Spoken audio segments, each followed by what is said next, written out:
Hello everyone, welcome back to the channel. Today we continue to practice listening and reading English through an interesting short story. The Adventure of Max in the Magic Forest. Max was a curious boy who loved exploring the outdoors.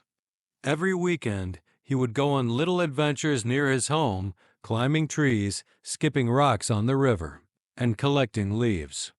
But there was one place Max had never dared to go: the Magic Forest. The Magic Forest was at the edge of town, and everyone said strange things happened there. Some said it was full of talking animals. Others whispered about hidden treasures, and a few even believed it was home to fairies. Max's parents had always told him not to go too far, but his curiosity was growing each day. One Saturday, Max couldn't resist anymore. He packed his backpack with a sandwich, a bottle of water, and his favorite map and set off toward the Magic Forest.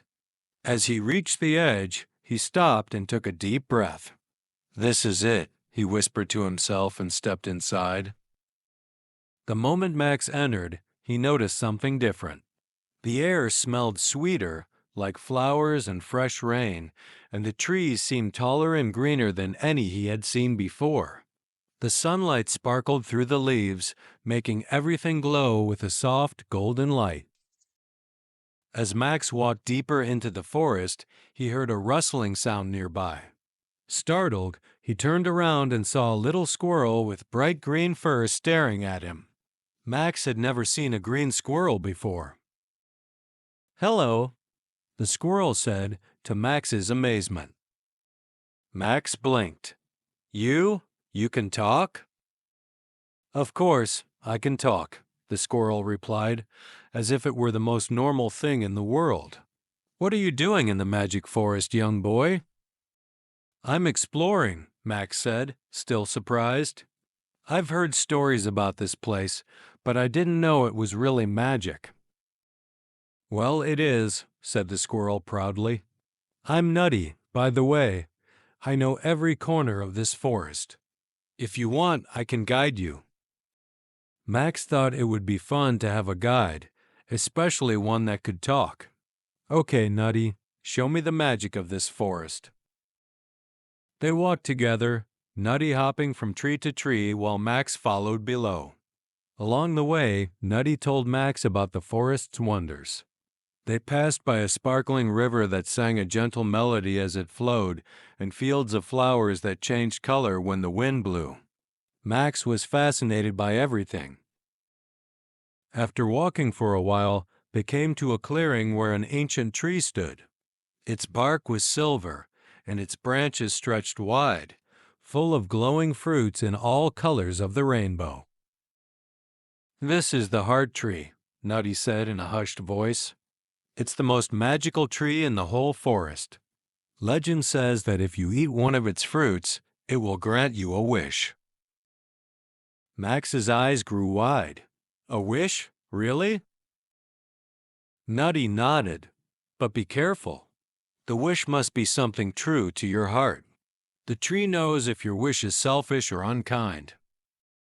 Max looked up at the fruits, glowing softly in the golden light. He thought about all the wishes he could make: to be the fastest runner, the best at school, or even to have all the toys in the world. But then he remembered something more important. "My little sister Lily has been sick for a long time," Max said softly. "She's been in and out of the hospital, and she can't play like she used to. If I could wish for anything, I would wish for her to get better." Nutty smiled. "That's a kind wish, Max. It comes from your heart." Max reached up and gently plucked one of the glowing fruits. It felt warm in his hands, and as he held it, he closed his eyes and made his wish. "I wish for Lily to be healthy again." The fruit glowed brighter for a moment, then faded into a soft, warm light. Max felt a sense of peace wash over him, like the forest was telling him everything would be okay. "Your wish has been heard," Nutty said. "Now let's get you home." Max and Nutty walked back through the forest, and soon Max found himself at the edge, where the familiar sights of his town came into view. Max turned to say goodbye to Nutty, but the little green squirrel had already disappeared into the trees. When Max got home, he was greeted by his parents with smiles on their faces. "Max," his mom said excitedly, "you won't believe it. Lily is feeling so much better today. The doctor said she's getting stronger and healthier every day." Max's heart swelled with joy. His wish had come true. That night, as Max lay in bed, he thought about the magic forest and the kind squirrel, Nutty. He knew he would never forget the adventure he had, but most of all, he was happy that his sister was going to be okay. From then on, Max promised to always use his wishes and his heart for good. And every now and then, when the wind blew just right, Max could hear the gentle whisper of the magic forest, reminding him of the wonders it held for those with kindness in their hearts.